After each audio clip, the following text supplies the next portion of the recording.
Charlie, it's a 3-1 win and back to winning ways in the National League. Must have felt like a long time coming. About time, some would say, wouldn't it? Listen, we needed that.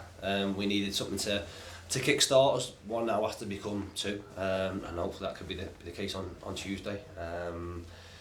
Spoke before the game to the players around aims and ambitions, and we've worked a lot this week, and I suppose for me that hasn't changed. Short term, we know that we need to put a run together.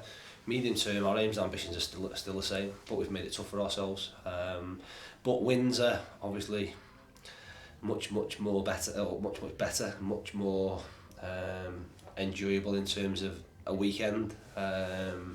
Will do us the world of good, and like I say, we can now hopefully improve and show another really good performance on Tuesday night in a good game which will be a great atmosphere. In terms of how your side's set up today, it was back five, which obviously had to shift once Scott Duxbury came off. Do you want to talk through the kind of, and actually went back to a five at the end as well, so do you want to kind of talk us through the kind of tactical changes in the game and how you felt the beginning approach worked and how it left you? Listen, they've played a 3-5-2 all the way through. I've said previously after the Yeovil game I wanted to play a 3 really. I should have played a 3. In hindsight, if I had the time again, I changed at half time. I should have done that. Personnel's made it difficult for us, and personnel's made it difficult for us even today because we're short on defenders. Tyler's international clearance again still hasn't come through. Player who played in the English League last year, again, unfortunately can't play in an English League this year, and that we signed him 10 days ago.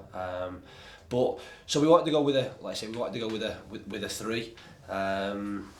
I suppose to match them up a little bit and give us and simplify the game for the players. They went with a 4, so which again straight away starts you thinking a little bit. But our shape, like I say, didn't change because of how I wanted our wing backs to play in terms of Ducks and Brothers. I wanted them high up the pitch anyway.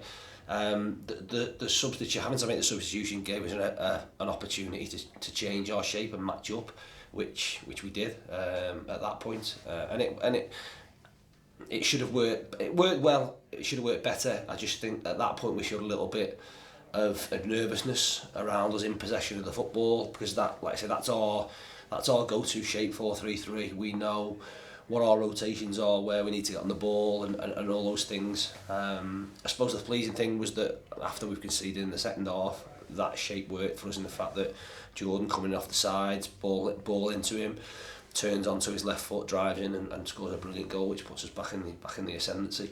As you said, when they made the changes at the end, we matched up and went back and brought Jordan back to a wing-back role, allowed him to bomb up and down.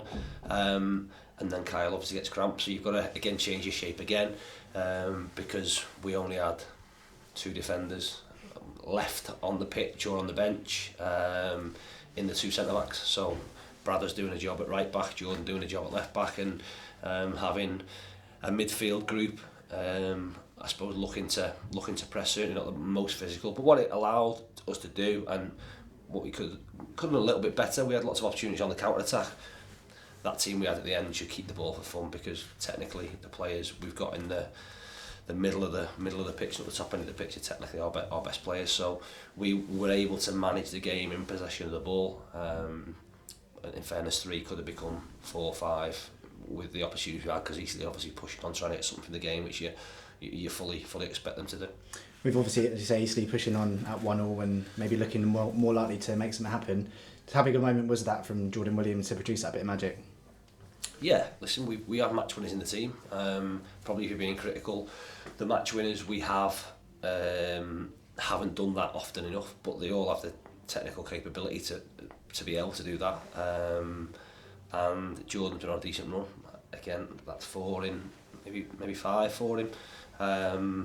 So that hopefully will do him the world of good. Like I say, he's not struggled a little bit, found it difficult to get into the team. We found a role for him as a central striker, which he did really well, but he can play either side. He gives us options. One thing with Jordan is when he gets within range of the goal, he'll look to back himself, he'll look to shoot. He did it early on in the game when potentially he could have slid Bradders in very early, probably first couple of minutes, but great finish. Like I say, he puts us back in front, puts us on the ascendancy. Getting the 3rd goal was great, was massive for us.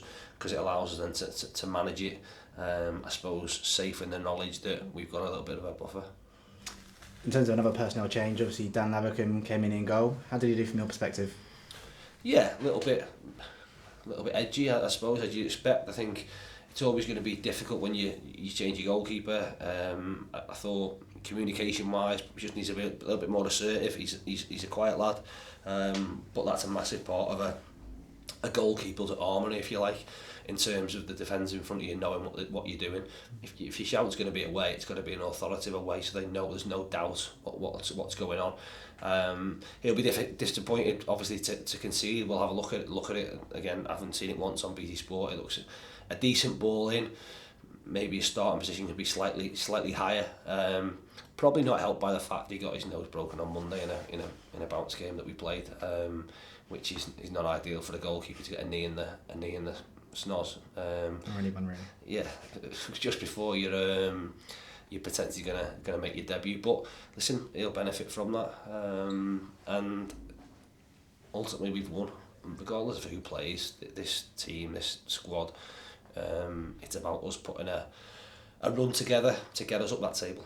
Just finally, obviously Scott Duxbury's forced off in the first half with an injury, looking like an open wound. Is there any update on him and whether he'll be available for Tuesday? No, again, he comes off smiling, doesn't he? He's not the brightest, Scott, and he certainly won't be affected by it. Rugby players would have carried on. I suppose that's the thing. But listen, it's a big old cut on his hairline, which is quite a way up his head. He's been glued.